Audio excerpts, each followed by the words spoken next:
Ассаламу алейкум туугандар, кандайсыздар? Мына бизде видео обзорда New Race 2018-19 жылкы состояниясы өтө жакшы. Сиздерге круговой обзор кылайын. Царапиналы деле жок экен, ушу капоттун да мына жеринде кичине бар экен. Мына круговой обзор кылайын. Дөңгөлөктөрү жакшы, протекторлору состояниясы жакшы экен, дискалары деле жакшы. Ушундай.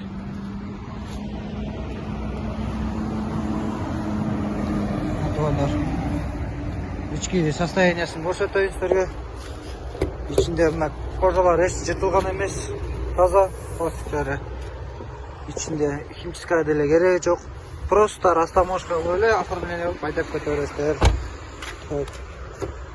Бүт родной, пробег, электрический сиденье, мультируль, обогрев сиденья. Пробегин көрсөтөйүн туугандар. Пробеги 147 000 дейт, монитор. Коробка эч кандай дөргүт этпейт, задний камера как положено иштейт.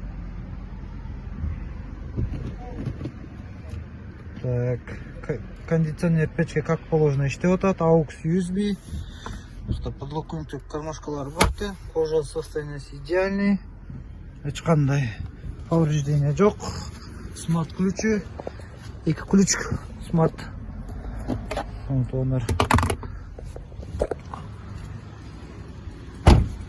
Кимде ким ушул машинеге кызыкса, жазыңыздар, чалыңыздар.